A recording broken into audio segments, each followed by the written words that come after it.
Hello, আসসালামু আলাইকুম সবাইকে। তো আজকে আমরা যে টপিকটি নিয়ে আলোচনা করব সেটা হচ্ছে ভেক্টরের নদী ও নৌকা সম্পর্কে যে প্রশ্নগুলো আমরা পেয়ে থাকি সেই সম্পর্কে। তো দেখো, এই নদী নৌকা রিলেটেড যে কোশ্চেনগুলো আমরা পেয়ে থাকি সেগুলো হচ্ছে আমরা সর্বনিম্ন দূরত্বে কীভাবে পৌঁছাবো আর সর্বনিম্ন সময়ে কীভাবে পৌঁছাবো। আসলে এই দুটো টপিক কিন্তু এক না। তো সর্বনিম্ন দূরত্ব বলতে আমরা বুঝি যে এ যদি একটা বিন্দু হয় আর বি যদি একটা বিন্দু হয়, তাহলে এ থেকে বি এর যে মধ্যবর্তী সরলরেখা বা সরলরৈখিক দূরত্ব সেটাই হচ্ছে তার সর্বনিম্ন দূরত্ব। তো যেহেতু সর্বনিম্ন দূরত্ব, তার মানে পৌঁছাতেও এ থেকে বিতে পৌঁছাতে সর্বনিম্ন সময় লাগার কথা। কিন্তু এ থেকে বিতে যেতে যদি এখানে কোনো বাধা থাকে তাহলে কিন্তু আমরা কম সময়ে পৌঁছাতে পারবো না। তো আমরা যদি এ থেকে বিতে যেতে অপর কোনো একটা উপায় থাকে, অর্থাৎ যেখানে বাধার পরিমাণ নাই বা কম, ধরো এটা একটা রাস্তা, এই রাস্তায় এ থেকে বিতে যেতে কোনো বাধা নাই, তাহলে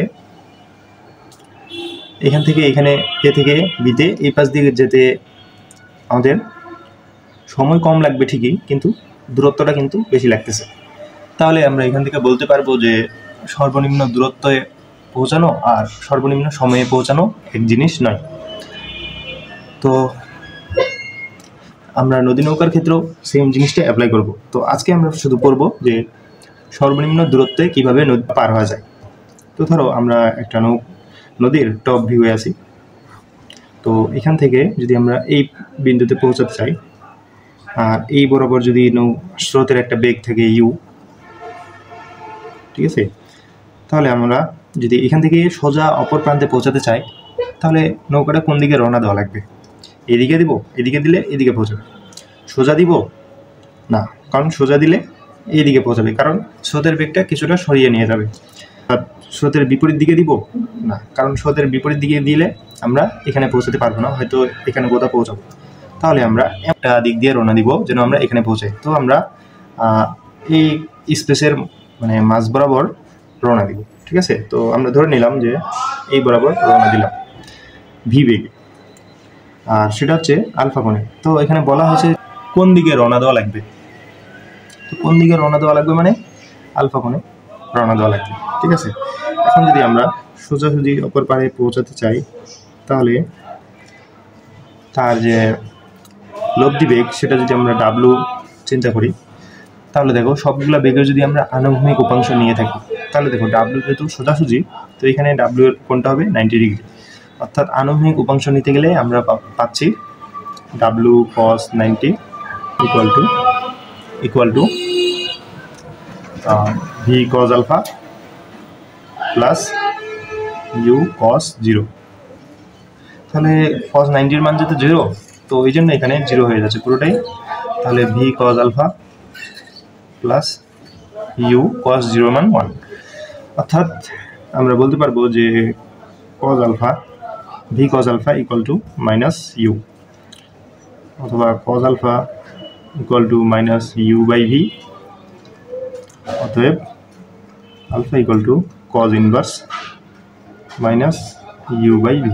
অর্থাৎ এই পরিমাণ কোণ করে যদি আমরা রওনা দেই তাহলে সোজাসুজি অপর প্রান্তে পৌঁছাতে পারবো, ঠিক আছে। এটাই হচ্ছে আমাদের অ্যান্সার।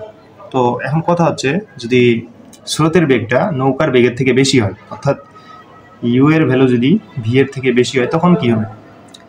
তখন দেখো এখানে ধরো স্রোতের বেগটা 2, নৌকার বেগটা 1, তাহলে এখানে কি আসতেছে? কজ ইনভার্স -2 আসতেছে। তো যেহেতু কজের রেঞ্জ হচ্ছে -1 থেকে +1, তার মানে এখানে আমরা কোনো ভ্যালু পাইতেছি না। তো সোজাসুজি অপর প্রান্তে পৌঁছাতে গেলে আমরা এই শর্ত অনুযায়ী পৌঁছাতে পারবো না, ঠিক আছে। এখন আমরা দেখব যে কিভাবে অপর প্রান্তে পৌঁছাতে গেলে আমাদেরকে কত সময় লাগবে। তাহলে কত সময় লাগবে সেটা আমরা কিভাবে বের করব? দেখো এখানে আনুভূমিক যে বেগগুলো আছে সেই বেগগুলো কিন্তু অপর প্রান্তে পৌঁছাইতে কোনো হেল্প করবে না। একমাত্র বেগের যে উল্লম্ব উপাংশগুলো আছে এই উল্লম্ব উপাংশগুলোই আমাদেরকে অপর পারে পৌঁছাতে হেল্প করবে। তাহলে আমরা প্রথমে উল্লম্ব উপাংশগুলো বের করে নিব, বেগের উল্লম্ব উপাংশগুলো। তাহলে বেগের উল্লম্ব উপাংশ কি পাইতেছি? যেটা হচ্ছে ভিওয়াই আমরা নির্দেশ করলাম। ভিওয়াইটা হচ্ছে v sine alpha plus u sine, এখানে কত হবে, যেহেতু উল্লম্ব বরাবর যে বেগটা, উল্লম্ব বরাবর বেগ হচ্ছে ইউ এর সাথে ইউ, যেহেতু 0 ডিগ্রি, ওই জন্য ইউ সাইন 0 ডিগ্রি। তাহলে আমরা পাইতেছি উল্লম্ব উপাংশর বেগ হচ্ছে ভি সাইন আলফা।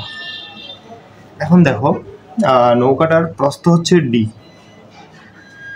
এখন আমরা যদি এই বরাবর রওনা দিয়ে এখানে পৌঁছাই, অথবা এখানে পৌঁছাই, অথবা এখানে পৌঁছাই, তাহলে কিন্তু আমরা উল্লম্ব বরাবর যে সরণটা পাইতেছি সেটা কিন্তু ডি থাকতেছে, তাই না? তাহলে আমরা বের করতে পারবো যে D equals to v y T plus half AY T square. যেহেতু এখানে ত্বরণ নিয়ে কোনো কথা হয় না, ওই জন্য এটা 0 হয়ে গেল। তাহলে থাকতেছে d equals to v y t, তাহলে equals to d by v y, বা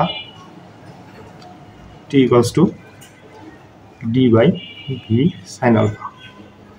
এটাই হচ্ছে আমাদের সোজাসুজি বা সর্বনিম্ন দূরত্বে পৌঁছাতে যে সময়, এটাই হচ্ছে আমাদের অ্যান্সার। তো ঠিক আছে, আজকে এই পর্যন্তই। সবাইকে অসংখ্য ধন্যবাদ।